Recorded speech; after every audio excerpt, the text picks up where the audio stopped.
mini-conférence est axée en trois parties. La première, une compréhension un peu générale des phénomènes de stress au volant et des différentes stratégies qu'on peut utiliser pour lutter contre ça, c'est ce qu'on vient de faire, comprendre ce qui nous stresse, utiliser des stratégies cognitives pour relativiser, utiliser des stratégies comportementales pour apprendre à se relaxer rapidement. Alors, ce qu'il faut savoir aussi dans ce qu'on appelle les risques routiers d'une manière large, c'est qu'il y a un autre paramètre qui va avoir une influence sur notre réactivité au phénomène de stress, et c'est notre état, on va dire, de fatigue ou au contraire de bien-être. C'est qu'on a mis en évidence les cycles cérébraux au départ au niveau du sommeil, les cycles du sommeil, sommeil léger, moyen, profond, paradoxal, etc. On s'est rendu compte qu'un cycle, ça faisait entre 1h30 et 2 heures en fonction des gens. Mais surtout ensuite, on s'est rendu compte que en fait, ces cycles étaient actifs 24 heures sur 24 et pas uniquement pendant le sommeil. Notre cerveau fonctionne par cycle 24 heures sur 24.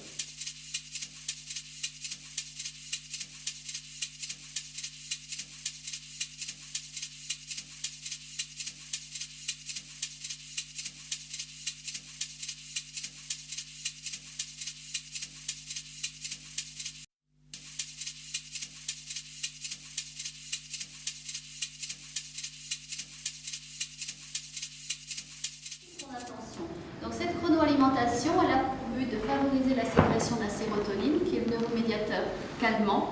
Donc le conducteur va être beaucoup plus vigilant, va subir les stress environnants d'une toute autre manière, il va les appréhender calmement, et en plus il aura le sommeil réparateur dont Jean-Denis a parlé, qui est absolument nécessaire pour entamer chaque journée sans stress, sans énervement et avec un maximum de vigilance surtout. Donc voilà, ça c'est pour le long trajet. Pour le court trajet, qu'est-ce qu'on va lui demander? C'est d'être très opérationnel, très vigilant dans l'immédiateté, immédiatement. Donc il va falloir que tous les repas qu'il prend avant son parcours soient des repas qui soient riches en fruits, en légumes et en protéines faciles à digérer. Qu'est-ce que c'est? Les fruits, tout type de fruits, donc on peut mettre là en fin de repas sans aucun problème. Je suis passée un peu dans le désordre quand même. Les légumes, tout type de légumes pour leur apport, pour ces deux catégories, fruits et légumes pour leur apport en vitamines, leur apport en sels minéraux, qui ont de l'incidence justement sur l'énergie immédiate dont on a besoin, mais qui ne perturbent pas la glycémie, et ça c'est très important.